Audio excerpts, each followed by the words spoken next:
Hey, Delia Boppers, what's up? I wanted to go ahead and stop by, in case, like, any of you who don't follow me on social media were not already aware, and let you know that I did go to the emergency room yesterday because of my chest pains. They'd actually gotten really bad by the time I got there. While I was there, they went ahead and took some blood and did some tests and took some X-rays as well. Um, they did basically everything they could to look for clots or any other kind of serious chest problems, and they didn't find any clots, which is awesome. The test that they used for clots, I'm trying to remember what it was called. It started with a D. I feel like it was like I can't remember what it was.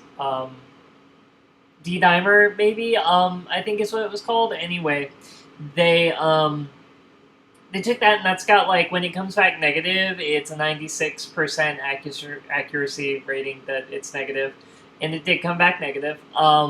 X-rays look fine. Actually, my ones apparently look surprisingly good for someone who smoked for 7 years. But apparently, I do have a bit of pleurisy, which is an inflammation in the tissue surrounding the lungs. It's still there. I'm being treated for it outside the hospital. A they prescribed me Mobic, which is an anti-inflammatory that's, like, I guess supposed to be a little bit easier on your stomach, to help with it and to help kind of, I guess, keep the inflammation down, keep the pain away, make it a little bit easier to breathe. They also prescribed me an albuterol inhaler for temporary use. I didn't actually get that. Um, while I was at the pharmacy today because it was fucking expensive. And I really appreciate I've gotten some donations to help out with the costs of this, and also with getting my estrogen levels checked, because I definitely need to do that. However, the donations I received can't justify getting the inhaler right now, and I don't necessarily feel like it's necessary. I felt like, with the pain, it stopped my breath where I was right there, but it hasn't sent me into any kind of, completely not being able to breathe type situation, like asthma would or anything like that. So I don't think it's necessary. Um, I still am accepting donations through my PayPal at gonzalezfantasyart@gmail.com, as always. Um, just basically, because I had to go to the emergency room. Um, And we took a picture yesterday. This is a lovely picture. I tried to look as happy as I possibly could, all things considered. Actually, I was in a fairly good mood yesterday while I was at the hospital. Um, so I was happy to know that I wasn't dying. Um, So anyway, we were there. We were there for a couple of hours. It was actually a really good visit. I want to commend the hospital staff at West Florida Hospital where I went, because every time I've been to West Florida Hospital, I've always been treated with absolute respect. I just really don't like racking up emergency room bills because I can't pay them. So anyway, there was, this whole discussion yesterday about the problems with trying to seek out medical care when you're transgender. Um, and a couple of things came up with that. Like, we talked a bit, I think, about my endocrinologist and how he'd been really irresponsible, never checking my estrogen levels, and how difficult it is for trans people, especially transgender women, to find medical care and actually be treated and taken seriously, and not just, told that we don't know how to treat you because you're transgender, or just flat out refuse because it's legal to refuse to treat transgender patients, or even being told that it's like, maybe whatever this is that's wrong is because you're transgender, or like, let's take you off your hormone replacement therapy as, like, the first option to fix anything, because people are transphobic as fuck. Anyway, Planned Parenthood came up in this discussion because I called the Mobile Planned Parenthood, which is about an hour away from me, to see if I could set up an appointment to come in there and have them do anything. Now, Planned Parenthood is for reproductive care. Obviously, it seems a little bit odd to want to go there for chest pains. Even as a transgender person, the main reason you think going there is because, as a transgender person, they're one of the few places that is actually, like, committed to being trans inclusive. as a feminist, I've had a long history of supporting them.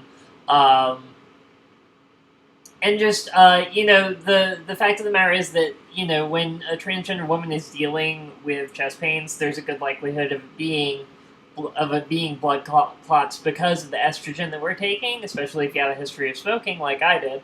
Um, so it's kind of HRT related. And when you're dealing with something like that, it's like, obviously if it was blood clots, they'd have to refer me out. But, a D-dimer panel to determine whether or not you have blood clots it's a blood test.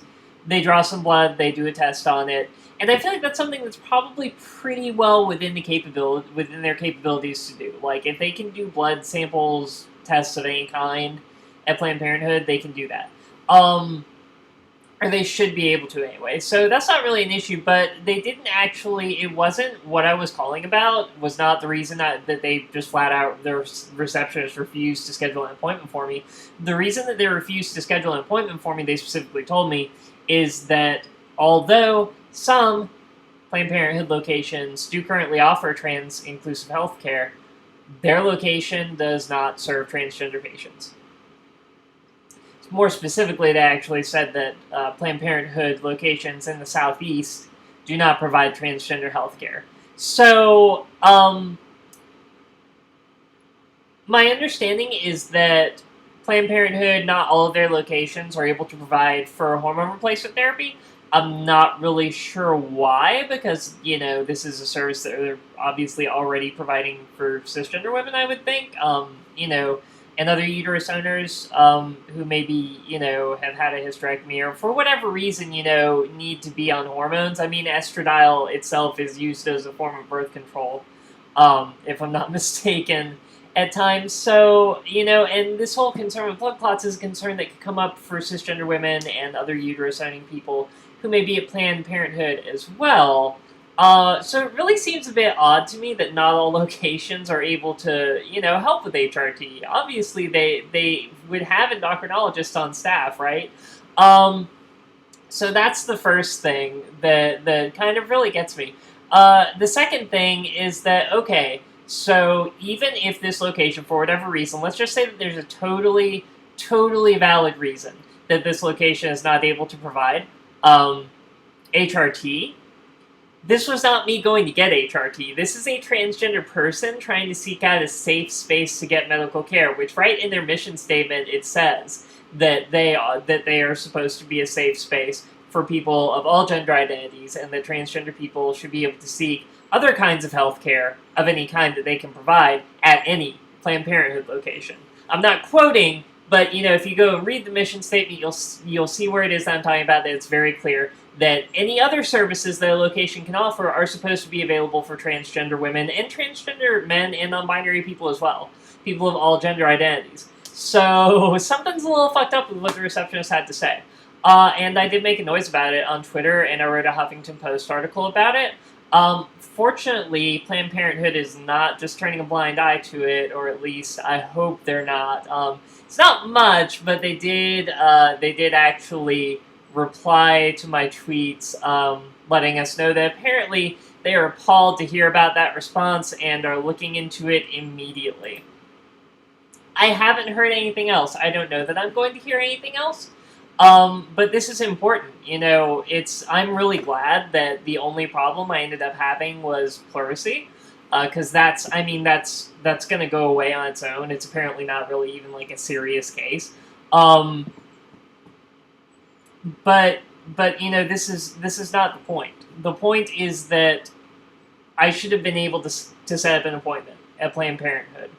If I was specifically seeking a doctor to prescribe me HRT, which I don't need because I already have, had one of those that I'm not going to be seeing anymore, have a new one now that I'm going to be seeing from now on already. So, that's obviously not what I was calling about. But the point is, they should not have turned me away. They should have scheduled me an appointment. And they sure as hell should not have said that they do not take transgender patients in the Southeast, because that's that's directly against their mission statement. And I'm not blaming the organization as of yet. If it were something that got to be a problem and it were systemic and kept happening over and over again, that's when I would definitely feel like the organization had some answering to do. I guess they have a little bit of answering to do though. They need to fix the situation. That we need to be shown that what happened was not the way it's supposed to be, and that it's not going to happen again to someone else. So if you're interested in helping out with kind of making sure that we can actually, use this incident to help make sure this doesn't happen to anyone else, you can go to Huffington Post. You can find me in the Queer Voices section. I'm pretty sure the article is probably up today. Or you can go to www.huffingtonpost.com/Delia-melody, or Delia-melody, whatever you want to call that little thing. And it should be the top one on the list. And spreading that article kind of helps not only to, spread the discussion about what happened with Planned Parenthood, but also just the discussion in general with the problems that trans people have in seeking healthcare, which I spoke about at some length in that article. I usually use up almost all the words I'm allowed to.